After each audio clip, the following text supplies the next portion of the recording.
This is for every pastor out there questioning whether or not they should go there. I want to encourage you. It's like a huge ick factor among pastors from leaning in on what are called quote unquote culture war issues. I would just like to remind every pastor that's watching this is that you are literally the only person in your entire church who has the luxury of avoiding quote unquote culture war issues, because you get to live in a tithe dollar created bubble by the generous giving of your people, and they actually have to walk out the door and work in actual real world offices and risk their jobs where they're faced with questions and issues like that every single day. I just gently want to encourage pastors, how are you going to expect your people to have convictions and courage in their workplaces when you won't have convictions and courage in your pulpit? You may not be very interested in the culture war. The culture war is interested in you and interested in the people that God puts you on to shepherd and protect. I just gently want to use this as a moment to say, be willing to lean over the plate, be willing to go over the middle, and you may take a few hits, but that's okay. That's what we signed up for. And again, the courage of your people is never going to rise above the courage of their pulpit and their pastor.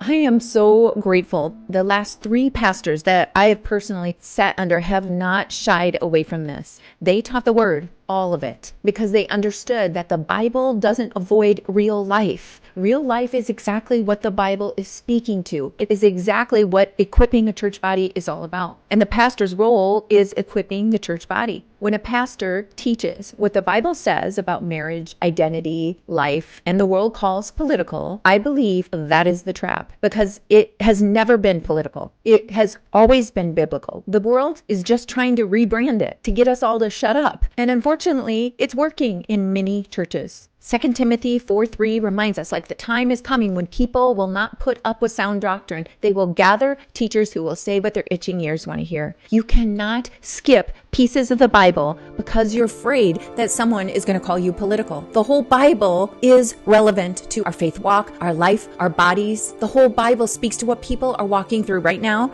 at work, at home, in their minds, in their heart, and yes, in their soul. So to every pastor watching this, I'm not here trying to criticize at all. I'm here to encourage you. You can do it. Our church has actually grown as we've stepped boldly into speaking truth. It is our job to shepherd well. And they need to hear from somebody who has studied the word and is willing to say what God or Jesus would say if he were standing right in front of them. This is how we help our people stay grounded. You may take hits for it, but that is what you signed up for, and your people are worth it. Drop shepherd in the comments and share this with someone who needs to hear it.